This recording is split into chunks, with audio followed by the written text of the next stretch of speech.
The Atlanta Braves starting the second leg of the season with a dub on Friday night, taking down Shohei Ohtani and the Angels in Game 1, hoping to keep the Bash juice come Saturday. So first inning, moving day from the home of golf for the 150th Open Championship at St. Andrews. Also the first time this week, the golfers were presented with semi-decent weather. Good evening, I'm Colin Cody here from Augusta National Golf Club as the 86 Masters Tournament has concluded.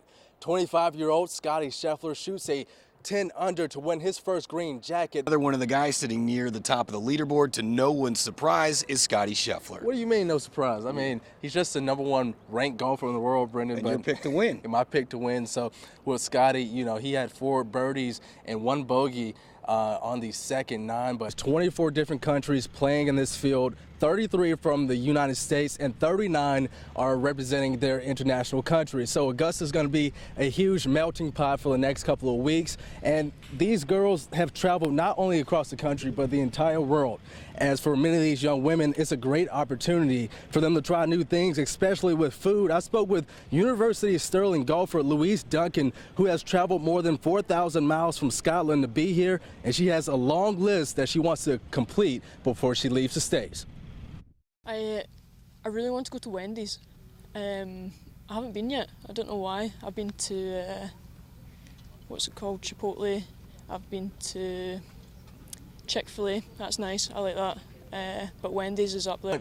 Top of the 5th, William Contreras, a.k.a. Will I Am, makes the bat go boom, boom, pow for the 2-shot run, giving the Braves the first advantage of the night. Atlanta took a personal day off from work and school to celebrate their city's first World Series since 1995 with a parade as the Braves started from downtown Atlanta to Cobb County.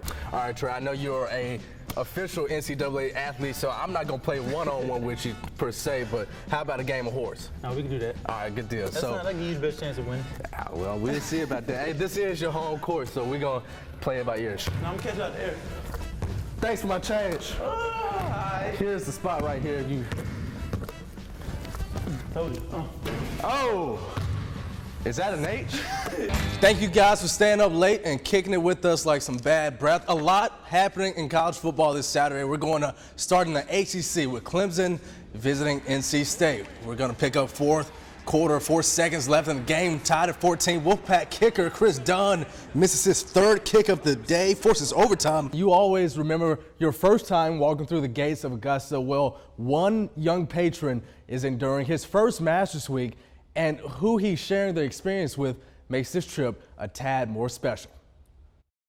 Hey, just be here. It's a trip of a lifetime for Bill DeLoach. It's speed around there anyway. And one he's waited on for a while. Tell me, how old are you again? 93. Yeah. I go back to, Ben Hogan and Chi-Chi.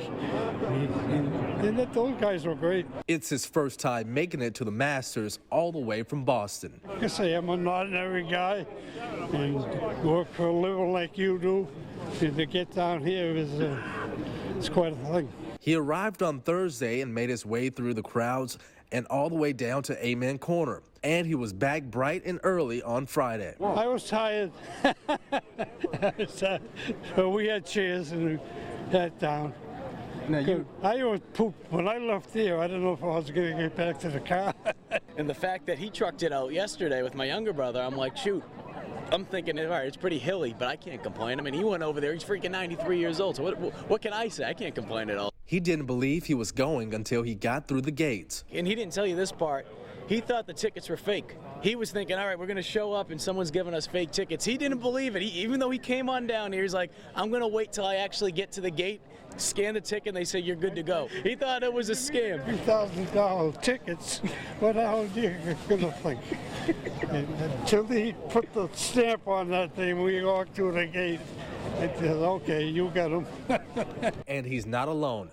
Friday, he was with his grandson, Mike, who's also enjoying his first Masters tournament. So to be able to go to my first Masters, and it's his first Masters after 93 years being on this earth, it's special. You know, it's something I think that it will sink in years from now, but I'm just trying to soak it in the best I can right now, and the best that we both can. That's special. Yeah. And there's 2 good kids. Yeah. They're good to me, they're good to their grandmother, they're doing well.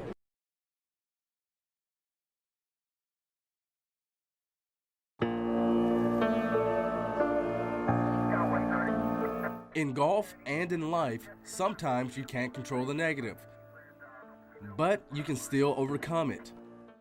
I was arrested at 21 for a crime I didn't commit. Valentino Dixon's life took an unpredicted turn when he was arrested and wrongfully convicted of murder in his hometown of Buffalo, New York. 8 or 9 witnesses came forward, and the person that committed the crime came forth and confessed. All of those people were disregarded. 10 months later, I went to trial with the public defender. He didn't call any of the witnesses, and I was found guilty of all charges. He was sentenced to 39 years to life, spending nearly 3 decades at the Attica Correctional Facility. You know, and as time went on, I started to realize that God had a plan for me. You know, I didn't know quite what the plan was, but, you know, God was sending me signs, man. You know, sending me signs to stay strong, focusing on a future. You know, even though, you know, I was in a 6-by prison cell and I was in the worst prison in America. From an early age, Valentino knew he had a gift, yet it took him 7 years behind bars to recover it. And my uncle said, hey, if you can reclaim your talent, you can reclaim your life. You know, and he says, hey, you may have to draw yourself out of prison. And I didn't know what the hell he was talking about when he said that. For 13 years, 10 hours a day, no days off, Valentino drew as if his life was on the line. He earned the name The Artist in Attica. And then one day, the warden asked me, say, Valentino, could you draw my favorite golf hole at 12th Love Augusta? And he brought this picture. This is the actual picture they brought in. And I'm looking at this and I'm like, wow, okay, I never golfed before, but hey, I'll try to do it for you. He found inner peace and a new love of sketching golf courses, but none of them caught his attention like Augusta National. I just became fascinated with the landscaping of Augusta golf courses. The holes are just so beautiful, you know what I'm saying? And when I look at other golf courses, there's no comparison, you know, to the dirt, the landscaping. It's just the flower scenes. It's just so much more than a golf course. But most importantly, he found hope. When you look at the photo and the sketch, what do you think about? Well, this is the start of the journey, man. You know, and this right here saved my life. 12th hole of Augusta saved my life, because had I not started drawing golf holes, I have no doubt that I would still be sitting in prison right now. In 2012, his artwork and his story was featured in Golf Digest, and from there on, he gained national attention, and in 2018, he was able to prove his innocence. There's no way I could have envisioned that things would go this way, or even that golf would be a part of my life. Impossible. Valentino says he feels as if he and the 12th hole are one. Well, now he lives less than 20 minutes away from the golf course he'll forever be linked to. And I'm gonna be honest with you, for the first time in my life, I had peace. We're glad to have you out with us. I came down here, it's very hospitable, you know, people are very friendly, and it was just different from New York. I always go back and I look at Nelson Mandela. He's attended one Masters tournament and has shared his story with some of the greatest golfers to ever play the game. My life purpose is to touch as many people as possible. You know, get people to understand that we can't just think about ourselves, we have to think about others.